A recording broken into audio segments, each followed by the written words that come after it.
राजस्थान के दौसा में बड़ा सड़क हादसा, पिकअप और कंटेनर की जोरदार भिड़ंत, 11 लोगों की मौत, 20 से ज्यादा घायल, एटा के रहने वाले थे सभी।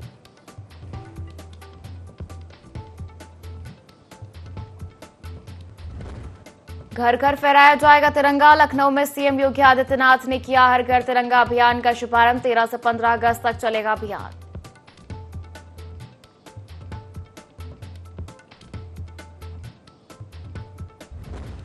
चौबीस घंटे चलेगी यूपी विधानमंडल की कार्यवाही, 13 से 14 अगस्त तक नॉन स्टॉप चलेगा सदन, सदस्यों को किया गया टाइम अलॉट।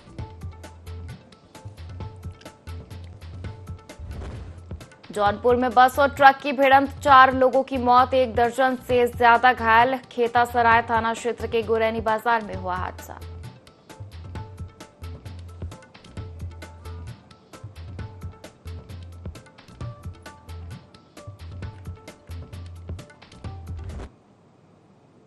नमस्कार, बहुत स्वागत है आपका यूपी लाइव देख रहे हैं आप और मैं हूं आपके साथ पायर। और चलिए सीधा रुख कर लेते हैं लखनऊ का, जहां हर घर तिरंगा अभियान के तहत सीएम योगी आदित्यनाथ कार्यक्रम में पहुंचे और शुभारंभ किया। अपने महान क्रांतिकारियों और महापुरुषों के प्रति श्रद्धा और सम्मान का भाव पैदा हो, इसे और प्रगाढ़ करने के लिए देश के यशस्वी प्रधानमंत्री जी के आह्वान पर पिछले 10 वर्षों के अंदर राष्ट्रीयता का भाव प्रगाढ़ता के साथ हर जनता, हर घर तक पहुंचे। यह हर घर तिरंगा और तिरंगा यात्रा के माध्यम से हम सब देख रहे हैं। ये तिरंगा यात्रा मात्र यात्रा नहीं है, ये भारत माता के प्रति, भारतीय महापुरुषों के प्रति, अपने क्रांतिकारियों के प्रति, वीर सैनिकों के प्रति हमारी कृतज्ञता भी है। आजादी के पहले समारोह के साथ ही हर गांव में, हर नगर में, हर जनपद में ये तिरंगा यात्रा इस बात का उदाहरण प्रस्तुत कर रहा है। आज हम उत्तर प्रदेश के अंदर हर घर तिरंगा के इस कार्यक्रम के साथ जुड़ रहे हैं। हर घर तिरंगा, सेल्फी विद तिरंगा, हर भारतीय के घर में भारत के आन बान और शान के प्रतीक ये तिरंगा लहराया जाना चाहिए, क्योंकि यह हमारे देश का भी और हमारे सैनिकों के भी सम्मान का प्रतीक है। ऑपरेशन सिंदूर में भारत के सेना के शौर्य और पराक्रम को, भारत की सामर्थ्य और शक्ति को दुनिया ने देखा है, और भारत के सामर्थ्य और शक्ति को लेकर के आज जब दुनिया स्वयं अचंभित है, उन स्थितियों में हम भारतीयों का भी दायित्व बनता है कि हर हाल में हम भारत के सम्मान को ऊंचा बनाए रखने के लिए हर भारतवासी, 140 करोड़ भारतवासी अपने स्वयं के स्वार्थों को तिलांजलि दे करके अपने राष्ट्र माता के चरणों में समर्पित होकर के इस तिरंगा को हर घर पे लगा करके देश की आजादी के इन 78 वर्षों के शानदार समारोह में भागीदार बन करके समाज को बांटने वाले उन ताकतों को, उन तत्वों को बेनकाब करें, जो जाति के नाम पर, क्षेत्र के नाम पर, भाषा के नाम पर, तमाम अन्य वादों के आधार पर सामाजिक एकता को छिन्न भिन्न करने का कुत्सित प्रयास कर रहे हैं। और यह अवसर हम सब के लिए अत्यंत महत्वपूर्ण होगा।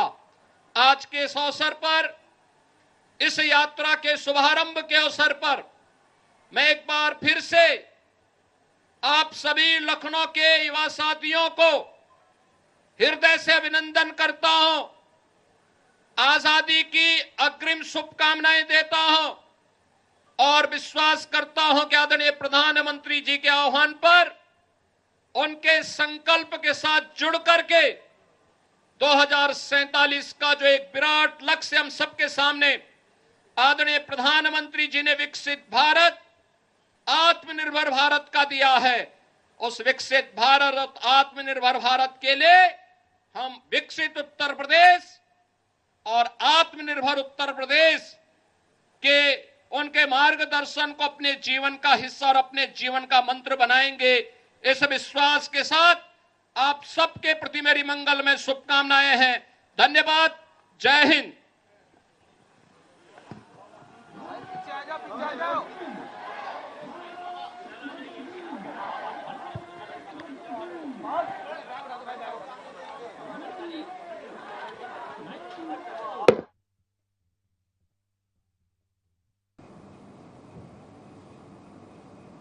और चलिए अब लखनऊ से आपको बड़ी खबर देते हैं, जहां 24 घंटे यूपी विधानमंडल की कार्यवाही चलेगी। 13 से 14 अगस्त तक नॉन स्टॉप सदन चलेगा। सदन के सदस्यों को टाइम अलॉट किया गया है। लक्ष्मी नारायण चौधरी, राकेश सचान, नितिन अग्रवाल को समय मिला है। आपको बता दें कि योगेंद्र उपाध्याय, कपिल अग्रवाल, सतीश चंद्र को समय मिला है। रात्रि 9 बजे से 12 बजे तक समय मिला है। अनिल कुमार, दयाशंकर सिंह, दयाशंकर मिश्र को समय मिला है। रात्रि 12 बजे से 3 बजे तक का समय अनिल राजभर, गिरीश चंद्र यादव, बलदेव सिंह औलख को मिला है। रात्रि 3 बजे से 6 बजे तक का समय जयवीर सिंह, नंदगोपाल नंदी, संदीप सिंह को मिला है। वहीं सुबह 6 बजे से 9 बजे तक का समय मिला है। 24 घंटे यूपी विधानमंडल की कार्यवाही चलेगी। 13 से 14 अगस्त तक नॉन स्टॉप सदन चलेगा। सदस्यों को टाइम अलॉट किया गया है।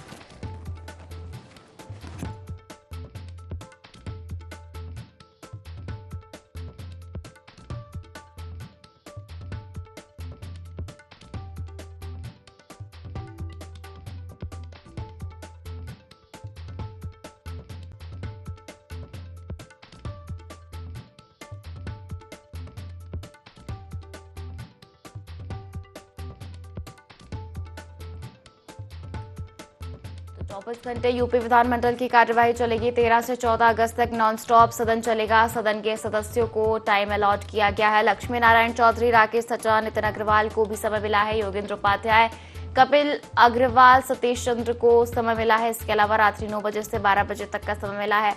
अनिल कुमार, दयाशंकर सिंह, दयाशंकर मिश्र को समय मिला है। रात्रि 12 बजे से 3 बजे तक का।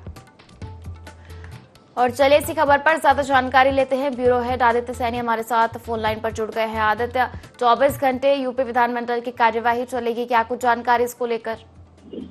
देखिए पायल, अगर खास तौर पर बात कर लें तो यूपी विधानमंडल की बात कर लें तो इस बार कुछ खास है। 24 घंटे विधानमंडल की कार्यवाही चलेगी। साफ तौर पर अगर बात कर लें तो तमाम तरीके की चीजें सामने आ रही। खासतौर पर अगर बात कर लें तो उत्तर प्रदेश विधानसभा की बात कर लें तो इस बार खास हुआ है कि एआई कैमरे से पूरा विधानसभा को जहां पर कार्रवाई होती है वो पूरा लैस कर दिया गया। खासतौर पर अगर बात कर लें तो इस बार एआई पाठशाला भी हुई। उसके बाद अब 24 घंटे की जो ये कार्रवाई है ये आज होनी है। मैं आपको बता दूं कि लगातार बात कर लें विपक्ष की तो विपक्ष लगातार सरकार पर हमलावर रहा, लेकिन बात कर लें तो आज जो 24 घंटे की जो कार्रवाई चलेगी इसमें कई चीजें निकलकर सामने आएंगी। कहीं ना कहीं देखा जाए सरकार भी पूरी तरीके से, योगी सरकार भी पूरी तरीके से तैयारी में आज विधानसभा में रहेगी। और खासतौर पर अगर बात कर लें तो विपक्ष भी पूरी तैयारी में रहेगा, क्योंकि 24 घंटे की जो कार्रवाई है इसमें कई चीजें निकल के सामने आने वाली हैं।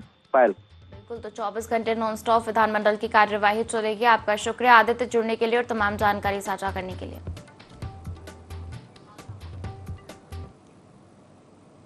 और जौनपुर से आपको बड़ी खबर दे दें, जहां बस और ट्रक की जोरदार भिड़ंत हो गई। हादसे में 4 की मौत हो गई तो वहीं 1 दर्जन से ज्यादा लोग घायल हो गए। घटना की सूचना के बाद मौके पर एसपी और डीएम पहुंचे। एसपी और डीएम जिला अस्पताल पहुंचकर घायलों का हाल जाना। मौके पर शाहगंज सर्किल की फोर्स को तैनात कर दिया गया है। खेतासराय थाना क्षेत्र के गुरैनी बाजार का मामला बताया जा रहा है। तो देखिए, जौनपुर से बड़ी खबर है। बस और ट्रक की जोरदार भिड़ंत हो गई और इस हादसे में 4 लोगों की मौत हो गई। 1 दर्जन से ज्यादा लोग घायल हैं।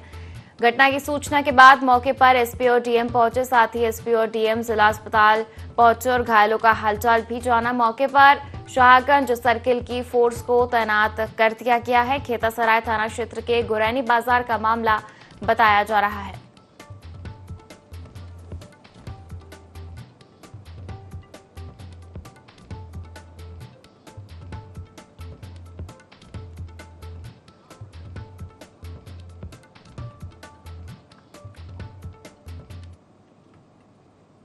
और कौशाम्बी में वोट चोरी के आरोप और दिल्ली में सपा मुखिया अखिलेश यादव को चुनाव आयोग जाने से रोके जाने के विरोध में सपाइयों ने तहसील परिसर में धरना दिया। इस दौरान सपा के चायल विधानसभा अध्यक्ष चंद्रजीत यादव के नेतृत्व में उप जिलाधिकारी को ज्ञापन सौंपा गया। महिला विंग की नेता आस्था सिंह पटेल समेत सैकड़ों कार्यकर्ता शामिल हुए और सरकार विरोधी नारे लगाए। देखिए, हम सब लोग आज यहाँ पर इकट्ठे हुए हैं क्योंकि ये भ्रष्ट सरकार जो वर्तमान सरकार है ये पूरी तरह से भ्रष्ट है और हम लोग एसडीएम साहब को ज्ञापन दिए हैं, जो राष्ट्रपति महामहिम जी को ज्ञापन उनके द्वारा पहुंचाया जाएगा। और जो मुद्दे हैं हमारे कि भारतीय जनता पार्टी जो है ये लगातार संविधान को खत्म करने की कोशिश कर रही है, लोकतंत्र को कुचल रही है और हमारे देश में महिलाएं पूरी तरह से असुरक्षित हैं। कल जिस तरह से आप लोगों को पता होगा कि हमारे राष्ट्रीय अध्यक्ष जी और हमारी पार्टी के विपक्ष के जितने सांसद हैं उनको गिरफ्तार किया गया और उन्होंने एक जायज मांग उठाई थी कि इस गूंगी और बहरी सरकार जो है वो लगातार लोकतंत्र का हनन कर रही है और जो वोटर काटे गए हैं बिहार में उसी तरह से एक साजिश के तहत यूपी में भी जो है ये दोहराना चाहते हैं। तो जो ये सरकार करना चाह रही है, ध्यान भटकाना चाह रही है, मेन मुद्दा वोट से भाग के जो वोट चोरी का मुद्दा है उस बात के लिए हम लोगों ने आज ज्ञापन दिया है। मैं और समाजवादी पार्टी के विधानसभा के सभी कार्यकर्ता और समाजवादी पार्टी पदाधिकारी। रायबरेली से आपको बड़ी खबर देते हैं, जहां दबंगों का आतंक जारी है। पुराने विवाद को लेकर दुकानदार के साथ मारपीट की गई, दुकान में तोड़फोड़ की गई, कई राउंड फायरिंग भी की गई है। पुलिस ने मौके से कारतूस और खोखे बरामद किए। मामला दर्ज कर फरार आरोपी की तलाश में पुलिस जुट गई है। मौके से एक आरोपी को पुलिस ने गिरफ्तार किया है। ऊंचाहार कोतवाली क्षेत्र के चुडरई टोल प्लाजा की घटना बताई जा रही है। तो रायबरेली से बड़ी खबर है, दबंगों का आतंक लगातार जारी है। पुराने विवाद को लेकर दुकानदार के साथ मारपीट की गई, दुकान में तोड़फोड़ की गई, साथ ही कई राउंड फायरिंग भी की गई है। पुलिस ने मौके से कारतूस और खोखे बरामद किए हैं। मामला दर्ज कर आरोपी की तलाश में पुलिस जुट गई है। मौके से एक आरोपी को पुलिस ने गिरफ्तार भी किया है। ऊंचाहार कोतवाली क्षेत्र के चढ़रई टोल प्लाजा की घटना बताई जा रही है। तो ये बड़ी खबर है रायबरेली से, जहां दबंगों का आतंक जारी है। पुराने विवाद को लेकर दुकानदार के साथ मारपीट की गई, साथ ही दुकान में तोड़फोड़ कर कई राउंड फायरिंग भी की गई है।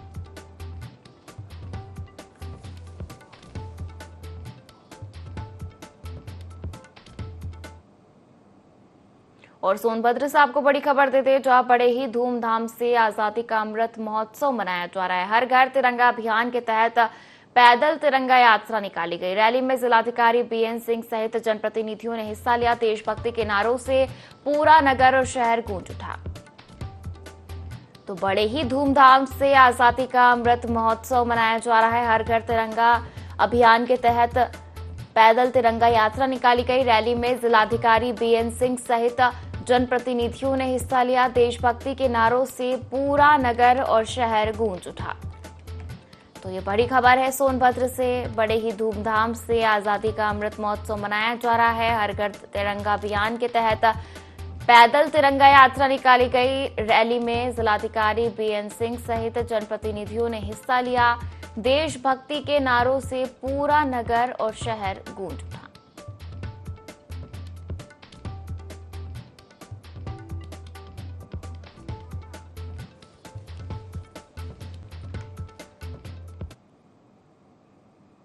और खबर एटा से है, जहां पीड़ित ने अपने बहनोई पर 65 से 70 लाख की चोरी का सनसनीखेज आरोप लगाया है। आरोपी बहनोई करीब 28 साल से पीड़ित के घर पर रह रहा था। मौके पर पहुंची पुलिस ने घर का निरीक्षण कर मामले की जांच शुरू कर दी है।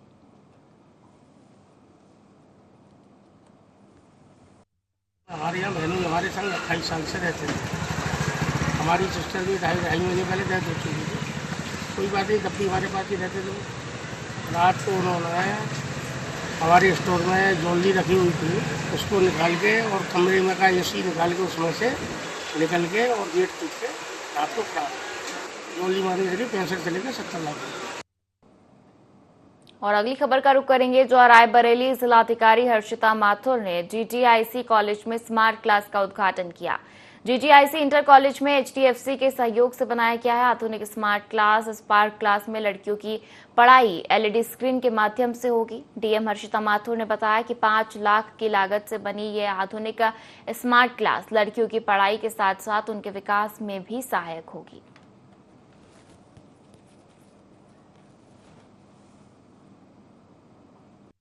जीजीआईसी में उपस्थित हैं और यहाँ पर एचडीएफसी बैंक के साथ जो सीएसआर पार्टनरशिप में कार्य किया गया है उसका एक कार्यक्रम किया गया है। इस कार्यक्रम को आज यहाँ से फ्लैग ऑफ किया है। जीजीआईसी में एक लगभग 5 लाख रुपए की लागत से स्मार्ट क्लास का निर्माण एचडीएफसी के सीएसआर इनिशिएटिव के अंतर्गत कराया है। स्मार्ट क्लास है, ये पूरी तरीके से जहां बदायूं के बिलसी ब्लॉक के सहसवान क्षेत्र के नगला सालार गांव में उचित दर विक्रेता चयन के लिए खुली बैठक हुई, जिसमें भानुमति को 452 और प्रवेश को 416 मत मिले। नोडल अधिकारी अनुज सागर ने 36 मतों से अधिक जन समर्थन मिलने पर भानुमति को विजयी घोषित किया।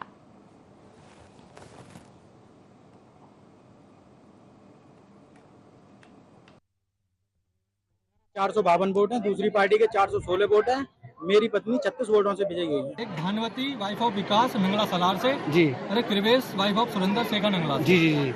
जो भानुमति वाइफ ऑफ विकास है जी, इनके कुल मत थे 452। ठीक। और जो कृवेश वाइफ ऑफ सुरेंद्र शेखर नंगला से थे इनके कुल मत है 416। ये जो भानुमति वाइफ ऑफ विकास है इनके 36 मत अधिक है और ये विजयी। और इस बुलेटिन में फिलहाल इतना ही। आप बने रहिए IND24 के साथ। नमस्कार।